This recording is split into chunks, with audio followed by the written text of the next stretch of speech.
Now, in this part, we'll discuss cognitive development across the life span. अब हम देखते हैं कि कॉग्निटिव यानी कि कॉग्निशन आपका माइंड किस तरह डेवलप करता है over a period of life.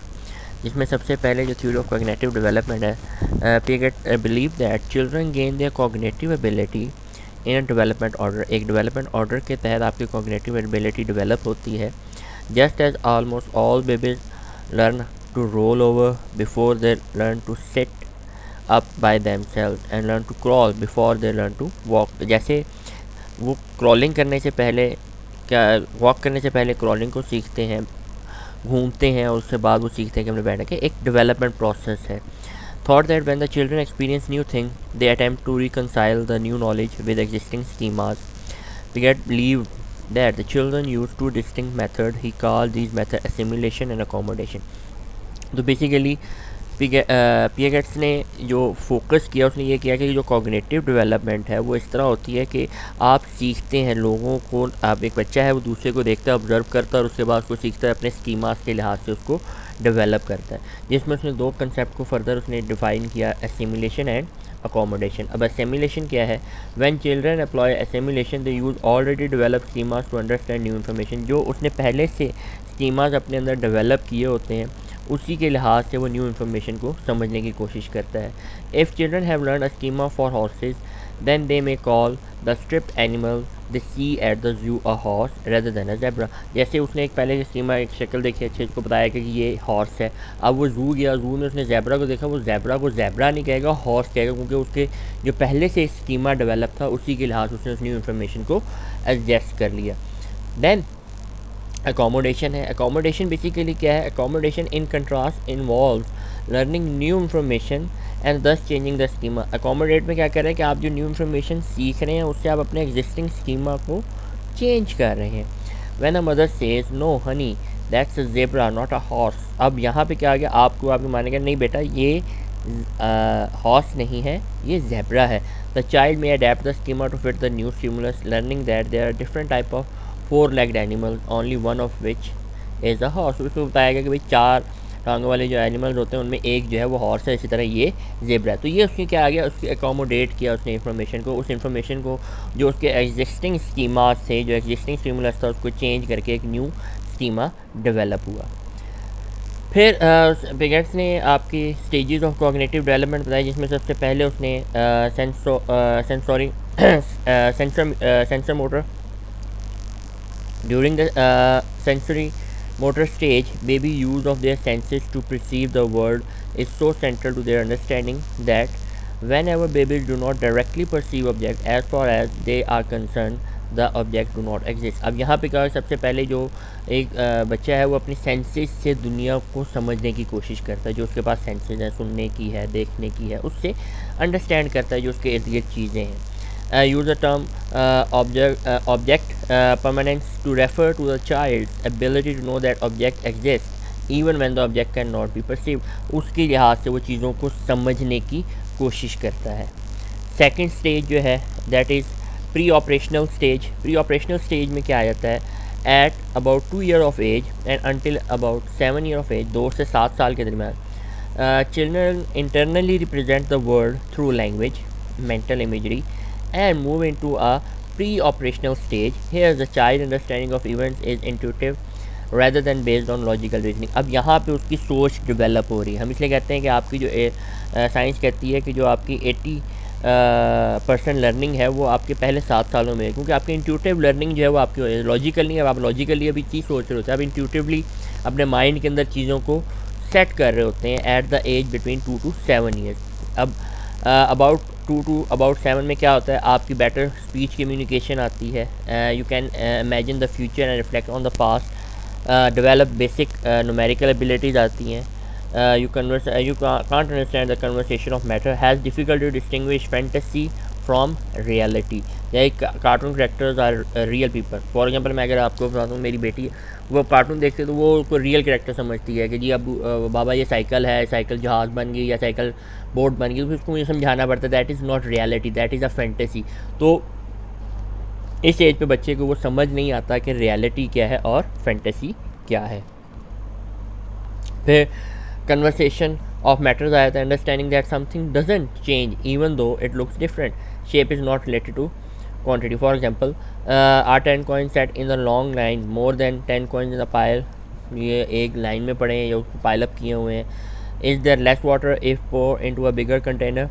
Children younger than 7 years generally think that a glass of milk that is tall hold more milk than a glass of milk that is shorter and wider, and they continue to believe this even when they see the same milk poured back and forth between the glasses. अब उसको अगर एक बच्चे को दिखाया जाए एक glass बड़ा है एक ग्लास छोटा है, लेकिन दोनों में दूध एक जितना ही रहता है, लेकिन उसके जहन में क्या होगा कि जो बड़े ग्लास है उसमें ज़्यादा दूध डलता है. तो ये एक उसकी एक नेचुरली एक फिनोमेना है हर बच्चे के साथ. फिर आता है कि आपके पास कंक्रीट ऑपरेशनल स्टेज आती है, that is between 7 to 11 years. From about 7 to about 11, abstract reasoning ability and ability to generalise from the concrete increase understand conversation of matter. अब यहाँ पे आप चीज़ों को समझना शुरू करें, यहाँ पे अब आप चीज़ों को लॉजिकल लेके आना शुरू करें, यहाँ पे आप चीज़ों को लॉजिफाई कर रहे हैं. तो ये आपके पास एक कंक्रीट ऑपरेशनल स्टेज आ जाती है. फिर आती है आपके पास formal operation stage, that from 12 to 15 years. अब यहाँ पे आपके पास क्या, be able to think about hypothetical situations. आप हाइपोथेटिकल सिचुएशंस के बारे में सोचते हैं, इन्फॉर्मेशन को ऑर्गेनाइज कर लेते हैं, रीज़न करते हैं scientifically, and they learn to use deductive reasoning such as if this then word, and they become capable of imagining situation that might be rather than just those that actually exist. अब यहाँ पे आपकी सोच ने जो काम करना शुरू किया है, आप सोचेंगे अच्छा ऐसा भी हो सकता है, अगर ऐसा हो तो क्या होगा. अब ये चीज़ें आपकी डिडक्टिव रीजनिंग में आ जाती हैं जो आप 12 से 15 साल के दरमियान में सीखते हैं. फिर आपके पास आता है develop more moral reasoning. Kohlberg's theory. Kohlberg's theory क्या कहती है, morality defined as standard of behaviour that are generally agreed on which within a culture to be right or proper. अब यहाँ पे आपकी मोरालिटी आप सीख रहे हैं, आप बिहेवियर के अंदर देख रहे हैं कि मॉरल वैल्यूज़ क्या हैं. अफेक्टिव एंड इमोशनल कंपोनेंट जिसमें आपके पास गिल्ट आता है, एम्पैथी आ जाती है. कॉग्निटिव कंपोनेंट जो सोचें how we think about the right and wrong, सही और गलत का फैसला करना आ जाता है. Behaviour component how we actually behave, we experience temptation to lie, cheat और वायलेट. अब यहाँ पे अगर आप चीट करते हैं तो उस तक आपकी क्या एक्सपीरियंस आ रहा है, लाए झूठ बोलते हैं तो क्या एक्सपीरियंस आ रहा है, या जब आप वायलेट कर रहे होते हैं ये आपके बिहेवियर से शो हो रहा होता है. तो यहाँ पे आपके पास 3 कंपोनेंट आ जाते हैं, जो कि अफेक्टिव कंपोनेंट यहाँ पे आपका आता है कि आप गिल्ट और एम्पैथी और ये चीज़ें आ जाती हैं. कॉग्निटिव में आपका आया था कि सही और गलत के बारे में, और बिहेवियर कंपोनेंट में आप देखते हैं, आप एक्सपीरियंस करते हैं अब टेम्पटेशन टू लॉय, चीट और वायलेट मॉरल रूल्स का. अब जैसे a man wife is dying of cancer and there is only one drug that can save her. The only place to get the drug is at the store of pharmacist who is known to overcharge people for drugs. The man can only pay $1,000 but the pharmacist wants 2,000 and refuse to sell it to him for less, so or to let him pay later.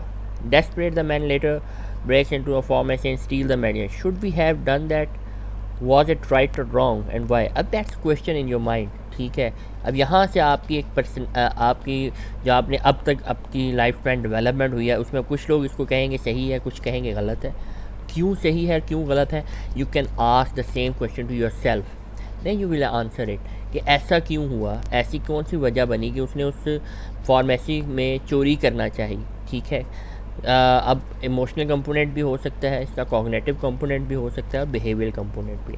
तो उसके लिहाज से ये question आप अपने आप से पूछें कि should be he have done that and what was it right और wrong and why. So you can answer it and you can apply on your thing that you have learn before. And then Kohlberg की जो moral stages थी, that is pre conventional morality, conventional morality and post conventional morality. अब सबसे पहले आ गया pre conventional morality. ये focus कर रही है आपके सेल्फ इंटरेस्ट के ऊपर, आपके अपने ऊपर, आपका जो अपना सेल्फ इंटरेस्ट है, आपका जो सेल्फ फोकस है उसके ऊपर करिए. In the first stage moral reasoning is based on the concept of punishment. The child believes if the consequences of an action is punishment then the action was wrong. पहली stage क्या आ गई कि बच्चा ये समझता है कि अगर पनिशमेंट मिल रही है इट मीन्स कि वो जो एक्शन या वो जो काम कर रहा है वो गलत है. In the second stage slightly more advance stage आ जाती है. Children base their thinking on self interest and reward. You scratch my back I will scratch yours. Adults can also fall into these stages, particularly when they are under pressure. ठीक है, then together these two stages constitute a level Kohlberg describe as a pre conventional morality. अब यहाँ पे आपकी pre conventional morality आ गई। फिर conventional morality. अब conventional morality क्या है? In the second level conventional morality people care about the affect of their action on others. अब यहाँ पे हम क्या देख रहे हैं कि हमारे एक्शन का दूसरे के ऊपर क्या इफ़ेक्ट होगा। Older children, some adolescents and adults use this reasoning. In the third stage, the person wants to please other. अब यह आएगा, आप दूसरे को खुश करने की कोशिश करेंगे. At a slightly more advanced stage 4, the person acknowledges the importance of social norms and laws and wants to be a good member of the group or society. अब यहाँ पे क्या आएगी? मोरालिटी आएगी कि आप कहते हैं मैं, अब ये स्टेजेस हैं, इसके अंदर भी एक स्टेजेस है ना कन्वेंशन मोरालिटी के अंदर, कि पहले बच्चा सोचता है कि अच्छा जी मैंने अपने आप को अच्छा प्रेजेंट करना है, फिर वो अगले दूसरों को खुश करने के लिए करता है, फिर वो कहता है कि मैं इस ग्रुप के अंदर एक अच्छा मेंबर बनूं, तो उन सोशल नॉर्म्स एंड वैल्यूज़ को एक्सेप्ट करता है, उसको ओबे करता है। फिर हमारे पास पोस्ट कन्वेंशनल मोरालिटी। अब जो पोस्ट कन्वेंशन मोरालिटी है, the abstract reason are use to determine right and wrong. ये आपकी क्या आ गई? राइट एंड रॉन्ग को डिटरमाइन करने की। In the fifth stage, laws are recognise as social contract establish for the good of everyone and that can transcend the self and social convention. For example, the man should break into a store because even if it is against the law, the wife needs a drug and her life is more important than the consequences the man might face for breaking the law. अब यहाँ पे क्या आ गई? आपकी pro convention post convention जो हमने पहले ऊपर डिस्कस किया गया। अगर आप एग्जाम्पल देखें तो उस बंदे ने अगर ब्रेक किया तो उसके लिए इंपॉर्टेंट उस टाइम क्या थी? उसकी वाइफ थी। वो क्या, वो समझ सकता था कि मेरी वाइफ से अपनी वाइफ की लाइफ को बचाना उसके लिए ज़्यादा इंपॉर्टेंट था, और उसने बाकी कॉन्सिक्वेंसेस को नहीं देखा कि मैं लॉ को ब्रेक भी कर रहा हूँ तो क्या होगा। उसने कहा मुझे इससे कंसर्न नहीं है, फर्स्ट मेरा कंसर्न ये है कि मैंने अपने वाइफ के लिए वो ड्रग चाहिए। तो ये आपके पास पोस्ट कन्वेंशनल मोरालिटी जाएगी, जहाँ पे आप डिटरमाइन कर रहे होते हैं what is right and what is wrong. तो ये हमारा लास्ट यहाँ तक था, ठीक है। इसमें हमने इस वीडियो लेक्चर में हमने डिस्कस किया पूरा life span development from the childhood to the adult age, और फिर उसमें हमने डिफरेंट मोरालिटीज़ को भी डिस्कस किया। Thank you for your listening.